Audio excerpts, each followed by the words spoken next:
कह रहे थे कि उनके गुरुदेव एक श्लोक बोलते थे, वो उनका अर्थ समझना चाह रहे थे आपकी कि वो क्या स्थिति है।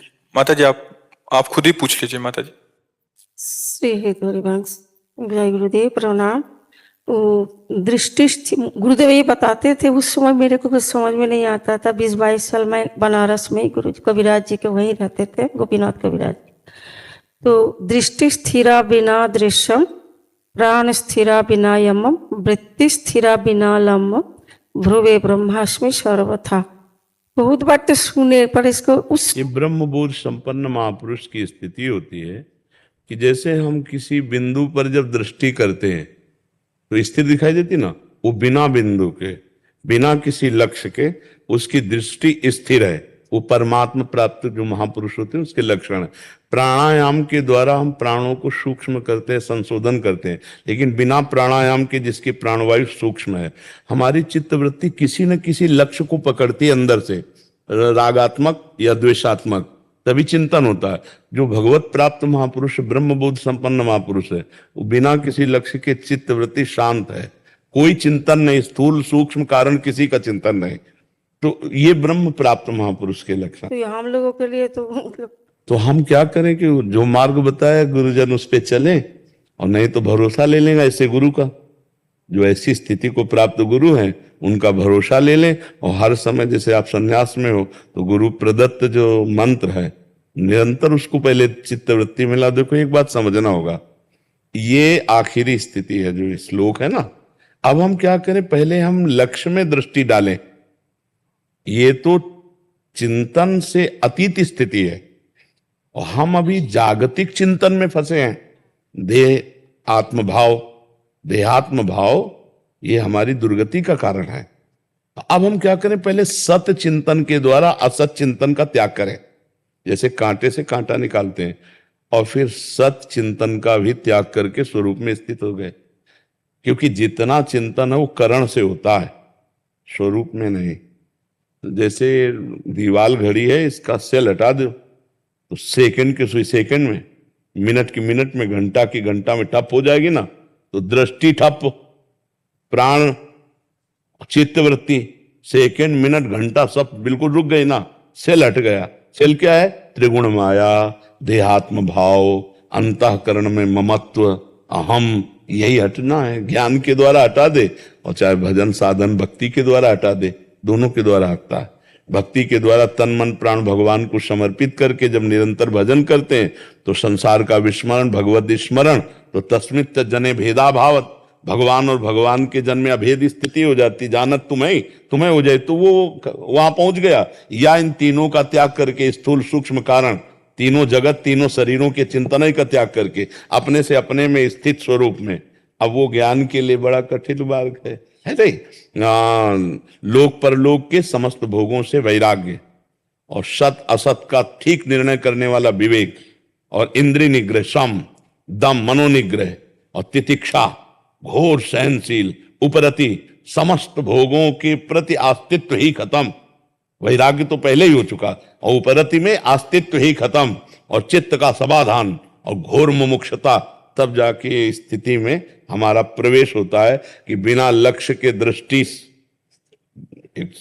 बिना किसी अंदर के विषय राग द्वेष के, किसी भी चित्त वृत्ति में कोई राग द्वेष नहीं, संसार के त्रिभुवन के किसी भी वस्तु व्यक्ति स्थान का कोई महत्व नहीं, और चित्त वृत्ति स्थिर। जैसे भक्त चित्त वृत्ति भगवान में स्थित करता है, लेकिन यहां वो भी नहीं है। और प्राणवायु अपने आप सूक्ष्म है, क्योंकि चित्त मन एक ही बात है। जब मन एकाग्र तो प्राणवायु सूक्ष्म और ब्रह्मचर्य स्थित, ये तीनों का बड़ा संयोग है। ब्रह्मचर्य ठीक, प्राणवायु सूक्ष्म, मन एकाग्र। और जिसके तीनों एकाग्र हो चुके हैं और वो तीनों से हट चुका है, ममत्व हटा लिया, तो ठप हो गया। क्योंकि चल तो उसी से रहा था, अब वो करता हुआ भी कुछ नहीं करता, खाता पीता सोता जागता हुआ भी कुछ नहीं करता। ऐसा ब्रह्मबोध संपन्न महापुरुष की स्थिति होती है। वो स्थिति में पहुंचे बिना बातों से उस स्थिति को जाना नहीं जा सकता, क्योंकि वो अनिर्वचनीय स्थिति होती है। तो ये जो श्लोक है ये अनिर्वचनीय स्थिति का है। यही पूज्यपाद श्री उड़िया बाबा जी की भी स्थिति थी। जो उड़िया बाबा पूज्यपाद उनकी भी यही ज्ञान की ब्रह्मबोध स्थिति थी, ब्रह्मबोध संपन्न महापुरुष थे। अच्युत मुनि ने पहली बार ही जो देखा, गंगा स्नान करके बाबा किनारे से आ रहे थे, अपने शिष्यों से कहा दौड़ो ब्रह्मबोध संपन्न महापुरुष पधार रहे हैं।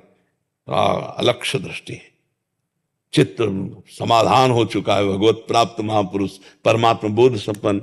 अब तो ऐसा बहुत कठिन है, बहुत कठिन, क्योंकि तप नहीं है ना, जीवन में तप नहीं है।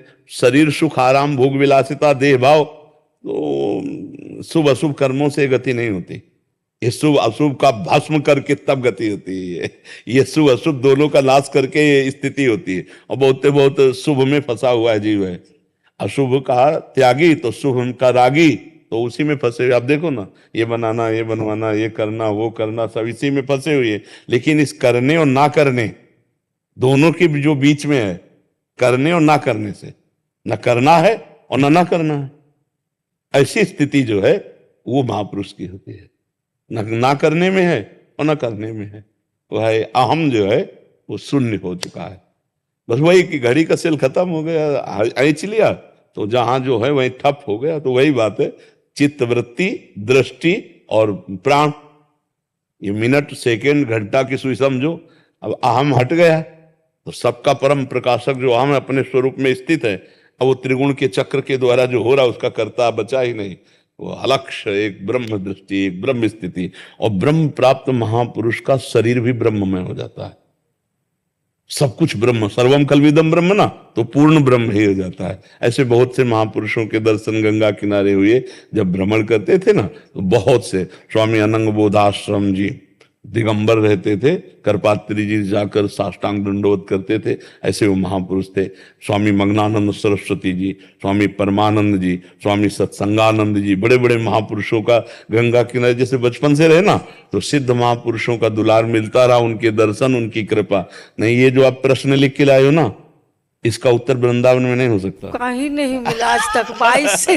24 साल से मैं घूम रहा हूँ। गुरुदेव जब से शरीर से गया, महामहोपाध्याय पंडित जी बनारस के तो सचल विश्वनाथ माना जाता। जी जी, ज्ञानगंज तिब्बत की धारा हमारी। जी जी, तो जो भी 24 साल से घूम ही रहा हूँ, पर ये तो आज जो मिला तो परम। हाँ, मतलब हम वो विद्वता का नहीं, महापुरुषों के पास बैठे हैं ना, तो ये जो वृत्ति है ला, इस वृत्ति से परिचय है, इसलिए उसकी चर्चा। नहीं तो ये गूढ़ विषय है, ये कोई मतलब सिद्धांत नहीं है। निरोध जब तक मतलब ना हो तब तो ये तो समझना मतलब। हाँ नहीं, ये तो समझ ही नहीं सकता। जैसे आप इस लोग किसी को सुनाओ जाके तो समझ ही नहीं सकता मतलब क्या है, मतलब क्या, अगर हम उस पे